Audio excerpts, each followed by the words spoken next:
Quiero agradecer a Hunt a Killer por patrocinar el episodio de hoy. Una desaparición sin resolver durante mucho tiempo se transforma en un escalofriante caso de homicidio, sin resolver cuando Julia Adler descubre accidentalmente el cuerpo descompuesto de una legendaria actriz de los años 1930, en un teatro que ha estado en la familia Adler durante generaciones. La sombría junta de directores del teatro intenta frustrar a Julia fuera de su futuro. La reputación del teatro da un giro para lo peor, y por lo tanto, Julia no tiene más opción que nombrarte como investigador principal. Esta sinopsis escalofriante es solo una de las muchas tramas misteriosas proporcionadas por Hunt a Killer, entregando un tesoro de narrativas magistrales e interactivas, de casos fríos una vez al mes, a través de su juego único basado en suscripciones. No tienes que sumergirte en las partes más oscuras de la web para encontrar historias de crímenes verdaderos, extrañas e intrigantes, porque casos creativos como los archivos de Julia Adler se entregan directamente a tu hogar. Hay grabaciones de audio genuinas, perfiles de sospechosos, mapas de escenas de crímenes, documentos de armas de asesinato y muchas más pistas físicas incluidas en cada aventura de misterio de asesinato. Es una experiencia diferente a cualquier otra, como una sala de escape inspirada en crímenes reales construida en tu propio hogar. Parte de las ganancias de cada Caza un Asesino. La caja de suscripción. Caza un Asesino se otorga a la Fundación Caso Frío, una organización incansable en ayudar con investigaciones de casos reales no resueltos. Esto es crucial para nosotros, ya que nuestra principal misión es concientizar sobre las víctimas y sus familias. Si quieres cazar a un asesino, puedes ir a huntakiller.com/coldcasedetective y usar el código CCD para obtener un 20% de descuento en tu primera caja. Usa el código CCD y obtén 20% de descuento en tu primera caja. De nuevo, muestra tu apoyo para el canal y aquellos afectados por casos sin resolver alrededor del mundo.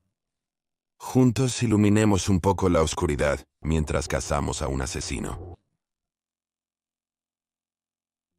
Gracias a los avances en la tecnología moderna, es cada vez más fácil para las autoridades localizar a cualquier persona, un criminal no identificado, un usuario web anónimo o un familiar siniestro, llamante. Pero no siempre fue así. En los años 70 y 80 era mucho más difícil para las autoridades obtener pistas de estas llamadas telefónicas, hasta el punto de que el teléfono se convirtió en una línea directa a la vida de una víctima, una forma de atormentar y aterrorizar, con el criminal seguro y aparentemente intocable en el otro extremo del cable.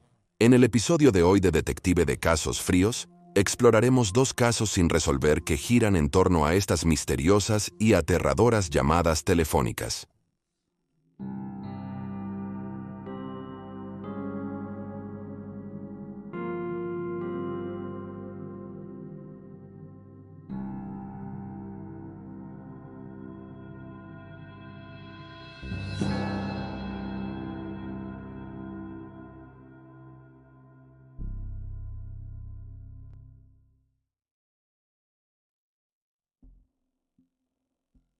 Cynthia Anderson. Cuando James Rabbit entró a su oficina la mañana del 4 de agosto de 1981, supo inmediatamente que algo estaba mal. La radio, las luces y el aire acondicionado estaban encendidos, y los escritorios de los abogados de la oficina estaban listos para el día próximo. Pero su secretaria legal, Cynthia Jane Anderson, de 20 años a quien llamaban Cindy, no estaba por ningún lado. Según sus seres queridos, Cindy era una joven brillante y generosa. Vivía y trabajaba en Ohio, y era una devota cristiana fundamentalista, al igual que el resto de su familia con la que vivía. Se sabía que disfrutaba de su trabajo en las oficinas de los abogados James Rabbit y Jay Fieldstein, en East Manhattan Boulevard, pero tenía intenciones de dejarlo en 2 semanas para poder ir al colegio bíblico con su nuevo novio. Como resultado, su repentina y inexplicada desaparición fue considerada extraña. La mañana que Cindy desapareció de su lugar de trabajo, no dejó ninguna nota para informar a sus empleadores que simplemente se estaba retirando o haciendo un recado. Las autoridades descubrieron que aunque sus llaves y bolso habían desaparecido, su coche seguía en su lugar habitual en el estacionamiento. También había dejado atrás su novela romántica, que estaba abierta sobre su escritorio. Al revisar las finanzas de Cindy, los investigadores descubrieron que había dejado una suma considerable de dinero en su cuenta. Ni su cuenta bancaria ni su número de seguridad social han sido utilizados desde que desapareció. Al hablar con sus padres, su padre notó que Cindy había estado cuidando mucho su apariencia recientemente, aunque esto podría deberse a que tenía un nuevo novio. También mencionó que usualmente se saltaba el desayuno. Aunque estas cosas podrían interpretarse como extrañas, no necesariamente eran motivo de alarma. Sin embargo, estaba a punto de salir a la luz información más preocupante. Después de preguntar, dijo Cindy, las fuerzas del orden descubrieron varias piezas de información peculiares y perturbadoras. Para empezar, descubrieron que durante el último año, Cindy había estado sufriendo una pesadilla recurrente, en la que era secuestrada y atacada por un hombre. Además, en el trabajo, recibía llamadas extrañas que le causaban mucho estrés. Un colega en su lugar de trabajo le dijo a las autoridades que el día antes de que desapareciera, la joven de 20 años recibió una llamada telefónica que la perturbó. Cindy mencionó tener problemas con su esposo. Cuando se le preguntó qué sucedía, explicó que no era la primera llamada perturbadora que recibía. El desconocido la contactó 2 veces con su colega presente. A principios de ese año, los empleadores de Cindy habían instalado un timbre de emergencia en su escritorio, y ella se había vuelto muy particular acerca de asegurarse de que la puerta de la oficina estuviera cerrada en todo momento, debido a las llamadas que estaba recibiendo y las pesadillas que estaba teniendo. La escena del crimen desconcertó a los investigadores. A pesar de la inquietante información, no había señales de Cindy en la oficina. No estaba sola, sin señales de disturbios ni entrada forzada. No se contestaron llamadas después de las 10 a.m., lo que sugiere que fue alrededor de esta hora cuando le sucedió algo a Cindy. Otra pista en el caso llegó en forma de escritura en una pared cerca de su lugar de trabajo, que decía, «Te amo, Cindy», por G.W., escrito por un hombre no identificado. La joven de 20 años observó la escritura 10 meses antes de desaparecer. Estuvo allí 6 meses hasta ser cubierto, pero después de unas semanas reapareció. Se notó que Cindy estaba extremadamente perturbada por esto, comprensiblemente. Inicialmente se desconocía si la escritura tenía algo que ver con su desaparición, con la policía investigando y descartando a varios hombres con las iniciales G.W., incluyendo a un trabajador de mantenimiento del edificio. Sin embargo, desde entonces se ha identificado al escritor y no se cree que esté involucrado con la desaparición de Cindy. Según informes, él escribió el mensaje para otra mujer llamada Cindy. Luego, en septiembre de 1981, las autoridades recibieron una escalofriante pista anónima que afirmaba que Cindy estaba siendo retenida contra su voluntad. La persona que llamó estaba nerviosa y se negó a dar su nombre, pero le dijo a las autoridades que la joven de 20 años estaba siendo retenida en el sótano de una casa blanca y que había 2 casas una al lado de la otra que eran propiedad de la misma familia. Según se informa, la familia estaba de vacaciones, pero su hijo se quedó, y era él quien mantenía a Cindy cautiva. La persona que llamó no proporcionó una dirección y colgó cuando el investigador del otro lado le presionó para obtener más información. Aunque ella volvió a llamar unos meses después, colgó una vez más cuando otro miembro de la fuerza de seguridad intentó escuchar la llamada. La informante no identificada no ha vuelto a llamar desde entonces, y la validez de su pista es desconocida. Parece que la policía nunca localizó las casas de las que ella habló. Solo otra llamada telefónica misteriosa en un caso con demasiadas. Uno de los aspectos más comentados de este caso es el relato de que la novela romántica de Cindy se dejó abierta en una página donde se estaba produciendo un secuestro en la historia. Aparentemente es el único encuentro violento que contiene el libro. Para algunos, esto parece una pista que se dejó intencionalmente, pero otros se han preguntado cuán probable sería que Cindy simplemente estuviera en esa página el día que desapareció. Es aún menos probable que lograra pasar a la página correcta antes de ser asesinada. 2. El libro nunca ha sido nombrado en los informes, por lo que es imposible que alguien busque por sí mismo exactamente qué podría significar esto, con algunos detectives en línea creyendo que es una pista dejada por un secuestrador, y muchos creyendo que simplemente es una distracción. 3. Durante años, varios sospechosos en el caso de Cindy no han sido oficialmente descartados. Anthony y Nathaniel Cook, 2 asesinos condenados que mataron a 9 personas en Ohio en los 80, fueron hallados hace mucho. Desde hace mucho tiempo se sospecha que están involucrados, pero han negado repetidamente estar enredados en este caso. Otro asesino condenado, que no ha sido nombrado pero está cumpliendo condena en una prisión en Ohio, también se sospecha que estuvo involucrado en el caso. Sin embargo, nunca se ha establecido un vínculo concreto entre este hombre y Cindy. Una de las teorías más convincentes es la que involucra a un abogado de la firma para la que trabajaba Cindy, un hombre llamado Richard Neller. Él representó a un narcotraficante llamado José Rodríguez Jr., y la policía teorizó que quizás Cindy escuchó a los dos discutiendo sobre la actividad criminal de José, y por lo tanto fue silenciada. En 1995, un informante testificó en el juicio de José, afirmando que él había confesado haber matado a los jóvenes de 20 años, pero el testimonio del informante fue considerado como no confiable. Tanto José como Richard fueron condenados y encarcelados más tarde por delitos de drogas. También se señala que poco después de que Cindy desapareciera, 9 personas fueron acusadas por cargos de tráfico de drogas. Las fuerzas del orden sospechan que al menos uno de ellos podría saber algo sobre la desaparición, pero hasta ahora no han surgido nuevas pistas en el caso. Aparte de estas teorías, hay muy poca especulación. La mayoría de los entusiastas del crimen verdadero sugieren que quizás Cindy se fue por su propia voluntad. Concluyeron que las puertas de la oficina estaban cerradas esa mañana. No había indicios de lucha, y la policía no halló a Cindy. Sin embargo, hay muchas teorías de que el libro fue dejado intencionalmente por la joven de 20 años. Es un pensamiento reconfortante, pero otros han disputado la idea.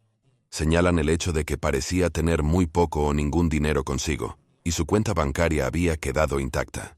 Si se hubiera escapado para empezar de nuevo, necesitaría conexiones para un nuevo número de seguridad social y una cantidad decente de dinero. La única otra teoría propuesta en su caso es que Cindy estaba extremadamente paranoica y sufría de una enfermedad mental no diagnosticada. La única otra teoría propuesta en su caso es que Cindy estaba extremadamente paranoica y sufría de una enfermedad mental no diagnosticada. Los usuarios en línea han cuestionado si realmente recibió llamadas telefónicas de acoso o si fue víctima de su propia ansiedad y posible psicosis. Los padres de Cindy nunca se mudaron ni cambiaron de número de teléfono. Su madre falleció en 1983, mientras que su padre la siguió 25 años después, en 2008. Si aún está viva, Cindy tendría 59 años. Si tienes alguna información, por pequeña que sea, sobre Cindy, su paradero o su secuestro, puedes contactar al Departamento de Policía de Toledo al 419-245-3340. Amy Billig. Descrita como una chica vibrante y talentosa, Amy Billig de 17 años disfrutaba escribir poesía, leer libros, tocar tanto la guitarra como la flauta, y ser una orgullosa activista de los derechos de los animales. Según todos los relatos, era popular y bien querida, lo que hizo que fuera inusual y particularmente desgarrador cuando desapareció de Miami, Florida en 1974. El martes 5 de marzo de 1974, Amy tenía planes de salir con sus amigos, pero primero necesitaba dinero, así que se dirigió por Main Highway, en su vecindario de Coconut Grove, en busca de un viaje al lugar de trabajo de su padre, una galería de arte, donde tenía la intención de pedir un préstamo de algo de efectivo. Aunque la mayoría de nosotros sabemos que es mejor no hacer autostop solos hoy en día, Amy se sentía segura en el vecindario, y aunque la galería estaba a una distancia que se podía recorrer a pie, ella había hecho autostop varias veces antes, por lo que estaba acostumbrada a ello, y no tenía razón para temer que este viaje resultara ser diferente a las docenas que había hecho antes. Pero trágicamente, esta vez sería realmente diferente. Amy nunca llegó al lugar de trabajo de Ned Billig. Era una niña joven, su padre. Tampoco llegó a la reunión con sus amigos más tarde ese día. Nadie había visto ni tenido noticias de Amy. Sus padres informaron rápidamente a las autoridades y se inició una investigación sobre el caso de la adolescente desaparecida. Al principio de la investigación inicial, la familia Billig fue abordada por alguien que pensaban que era el secuestrador de Amy. Por teléfono, el perpetrador pidió $30,000 a cambio del regreso seguro de la joven de 17 años, pero las autoridades pronto descubrieron que el llamador eran 2 chicos de 16 años gemelos, llamados Charles y Larry Glasser. Eran oportunistas que no tenían nada que ver con el caso y no tenían idea de dónde estaba Amy. Desafortunadamente, desperdiciaron tiempo y recursos preciosos que podrían haberse utilizado mejor. Finalmente fueron acusados de extorsión. Susan Billig, madre de Amy, Realizaba su propia investigación mientras la policía buscaba pistas. Fue la primera persona hallada culpable del crimen, siguiendo su propia exhaustiva investigación. Su investigación la llevó de arriba a abajo por el país, e incluso viajó a través del Océano Atlántico hasta el Reino Unido, en sus intentos por localizar a su hija desaparecida. Entre las pistas que recibieron Susan y las fuerzas del orden, estaba la idea de que Amy había sido recogida y secuestrada por una de las dos bandas de motociclistas que estaban de paso por la zona en ese momento. Se conocían como los paganos y los forajidos. Fuentes del caso Amy mencionan ambas bandas. La mayoría se centra en los paganos, pero ambos eran igualmente peligrosos, traficando con drogas, armas y trabajadoras sexuales. Susan se aferró a esta posible pista y la siguió, buscando desesperadamente cualquier señal de su hija. Un amigo de la familia que había hecho algunos trabajos legales para los paganos logró organizar una reunión entre Susan, Ned y dos miembros del grupo. Susan y Ned, ambos en el mismo grupo, aprendieron durante esta reunión que estos miembros en particular no habían visto a su hija, pero era frecuente que los participantes de la pandilla compraran, vendieran e intercambiaran a jóvenes que habían secuestrado, ya sea por ganancia monetaria o por bienes materiales, como bicicletas nuevas. Los miembros aseguraron a los Billings que investigarían la desaparición de Amy, preguntando sobre ella, pero nunca encontraron más información. O si la encontraron, nunca se lo hicieron saber a la familia. 3 meses después de la desaparición, Susan rastreó a los motociclistas hasta Orlando, Florida. Un gerente de una tienda de conveniencia aquí afirmó que reconoció a Amy como una chica que había estado con el grupo. Fue vista por última vez con al menos 2 miembros de la pandilla y había entrado a la tienda en varias ocasiones para comprar sopa de verduras, ya que era vegetariana. Aunque esto dio a la familia y a las fuerzas del orden alguna esperanza, lamentablemente no llevó a ninguna parte. No se consiguieron pistas nuevas hasta enero de 1976, un año y medio después, cuando un hombre conocido como Dave llamó a Susan y admitió que él solía, citando, poseer a su hija. Aceptó hablar en su casa, pero actuó nervioso por la llegada de la madre, preocupado de que ella hubiera sido seguida. Al mirar la fotografía de Amy, confirmó que esta era la niña que solía poseer. La describió como extremadamente callada, como muda, y también notó su cicatriz de apendicectomía, que no se había hecho pública en ese momento. Dave aceptó hablar con Amy para investigar su paradero, pero no lo hizo, y unas semanas después, él y Susan viajaron a Oklahoma, donde se creía que estaba retenida la adolescente. En junio, llegaron a un pub donde supuestamente Amy debía ser entregada a la pareja. Pero en cambio, estalló una pelea y Dave resultó herido.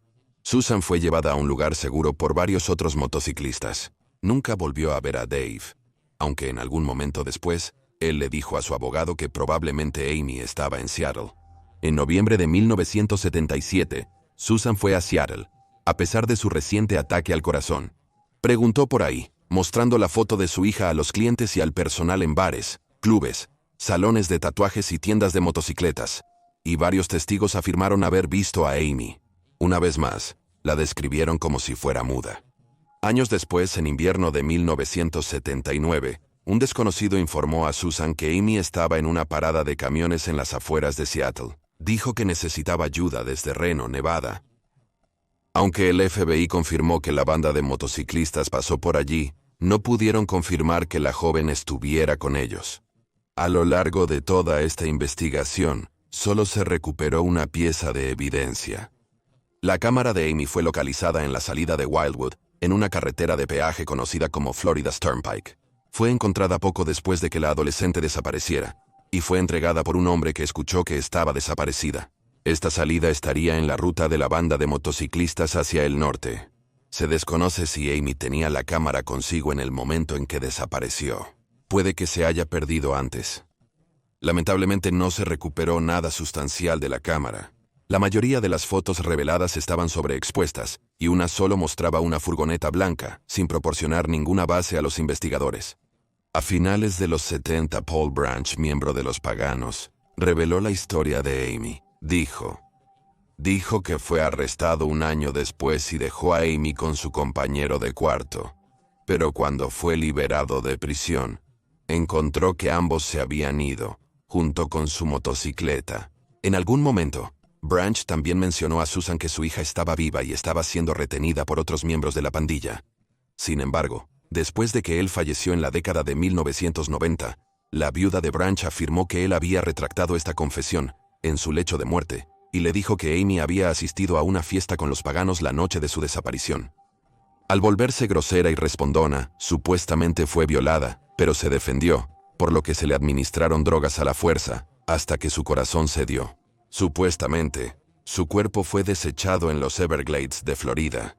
Aunque esta trágica y brutal historia podría parecer posible al principio, más tarde se reveló que la viuda había tomado dinero de un equipo de documentales.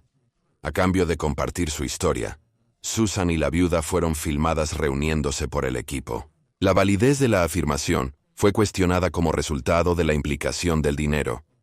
Muchos detectives en línea y investigadores de la policía no creen en la historia. Parece posible que la viuda fabricó esta información por el dinero y la atención que trajo. Dicho esto, algunos de los detalles de la fiesta descrita fueron confirmados por los investigadores, pero aquellos relacionados con la muerte de la joven no fueron confirmados. La muerte de la viuda no fue confirmada, pero el destino de la anciana no lo fue. A pesar de toda la confusión y las pistas falsas, aún no hemos discutido quizás el elemento más oscuro y cruel que atormentó a la familia durante su investigación. Poco después de que Amy desapareciera, sus padres comenzaron a recibir extrañas y perturbadoras llamadas telefónicas de un hombre anónimo. Afirmó que Amy había sido secuestrada por miembros de una organización ilícita de tráfico sexual y estaba siendo retenida cautiva. Describió en detalle lo que le estaban haciendo. El llamador atormentó a la familia durante 21 años, hasta 1995, cuando el FBI rastreó una de las llamadas a un hombre que usaba un teléfono móvil.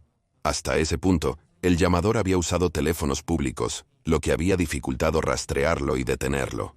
El retorcido individuo que había pasado más de 2 décadas causando angustia a la familia, resultó ser un hombre llamado Henry Johnson Blair, que trabajaba para los Estados Unidos. Afirmó que era alcohólico y que tenía tos, lo que le había llevado a acosar continuamente a la familia. Una excusa débil para el devastador dolor que causó con sus perturbadoras palabras.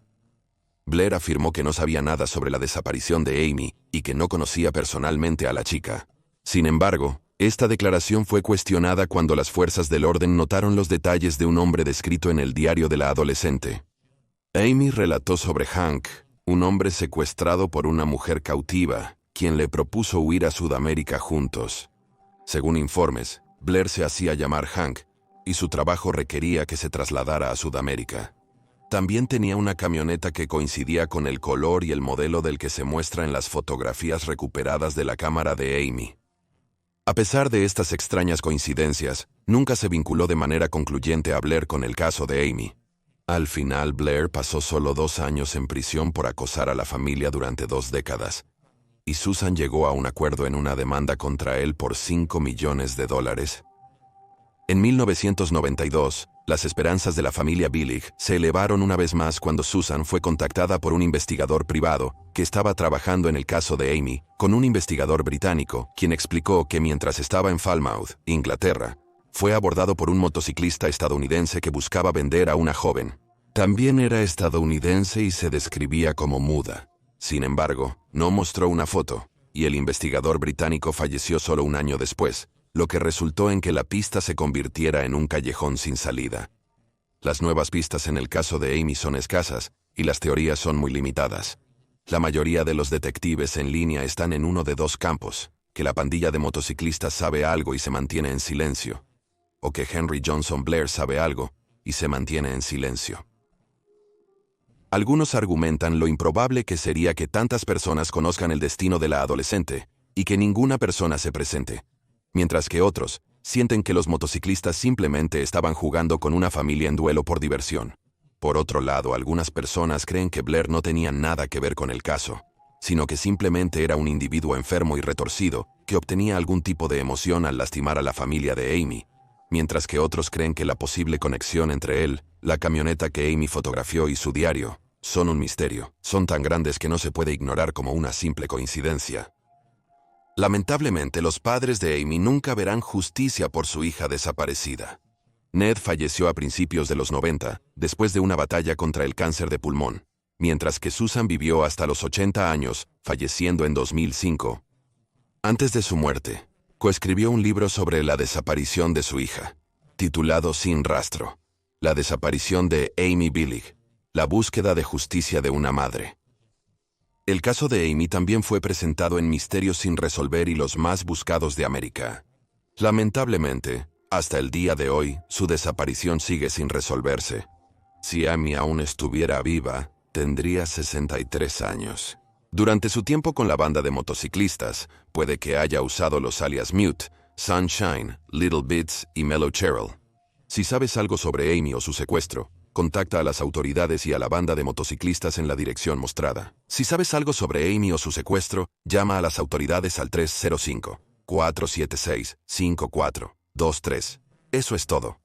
Por favor, deja un comentario abajo con tus propias teorías y especulaciones. Y recuerda darle me gusta a este video y suscribirte para apoyar el canal. También puedes unirte al Discord de Detective de Casos Fríos, si quieres profundizar más en el misterio conmigo, el resto del equipo y toda nuestra comunidad de Casos Fríos.